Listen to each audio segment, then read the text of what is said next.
જય સચ્ચિદાનંદ. જય સચ્ચિદાનંદ. જય સચ્ચિદાનંદ.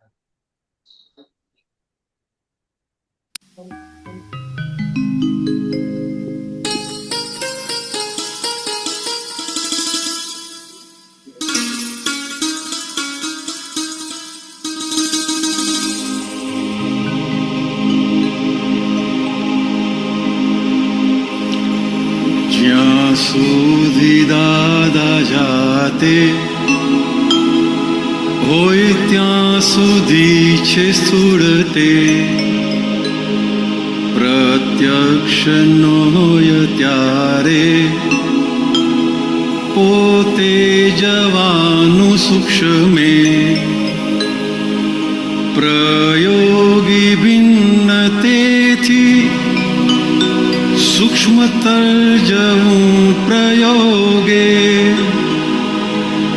અંતિમ ભૂલ કહી રહી ગોતી લો સૂક્ષ્મતમ મેં, પરમાત્મ યોગ મળ્યો તેમાં થવાનું સ્થિરે,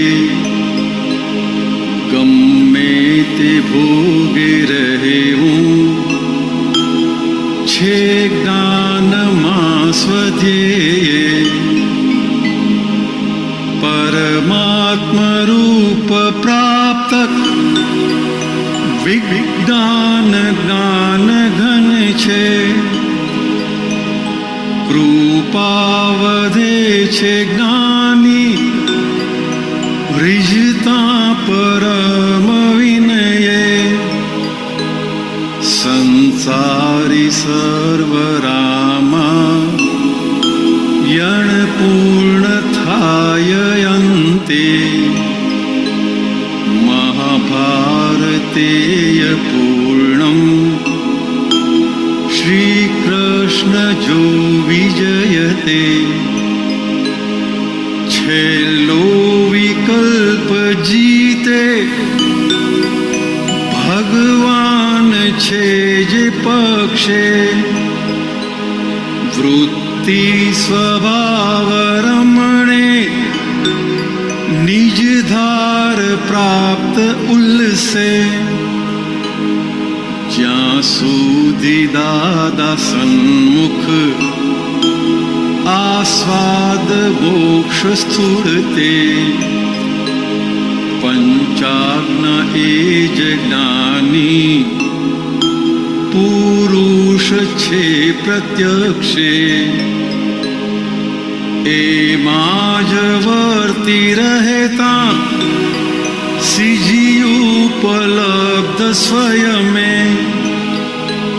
કેવળ અમૂર્ત જ્ઞાન જ સર્વાંગ શુદ્ધ મૂળ છે,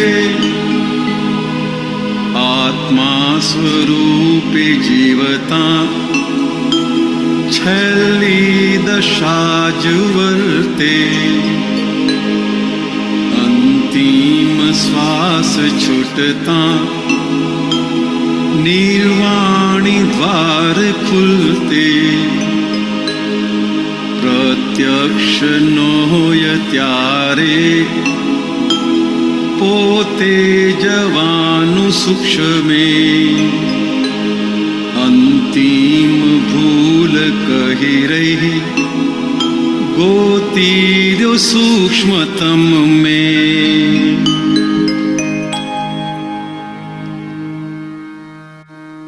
જય સચ્ચિદાનંદ.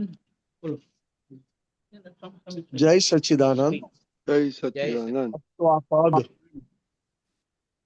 દાદા ભગવાનની હાજરીમાં આપણને એટલું બધું શક્તિ મળી છે અને એટલી બધી દાદા ભગવાને આપણા આવરણ તોડ્યા છે કે પોતે પોતાની અંદર દાદા ભગવાનને હાજર રાખી શકે, અને જેટલા દાદા ભગવાન પોતાની અંદર હાજર રહ્યા એટલી પોતાની ભૂલો પોતાને ઝળકે. એટલે દાદા કહેતા કે અમારી હાજરીમાં એવું કામ કાઢી લો કે પછી સૂક્ષ્મમાં પણ એ જાગૃતિ અને પુરુષાર્થ ચાલુ રહે કારણ કે દાદા ભગવાનની હાજરીમાં શક્તિ ખૂબ ખૂબ માંગવાની કહેતા હતા. આજે પણ અંદર બેઠેલા દાદા ભગવાનને લક્ષમાં રાખીને દાદા ભગવાન પાસે શક્તિ માંગીએ તો જાગૃતિ સંપૂર્ણ પોતાની ભૂલો જોવામાં વપરાય.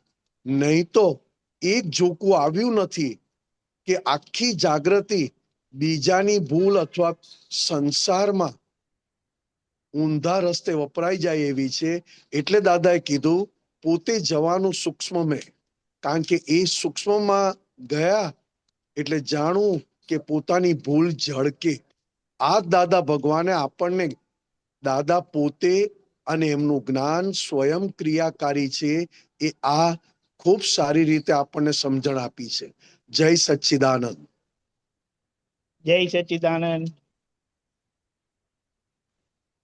આજના આખા દિવસના પ્રોગ્રામમાં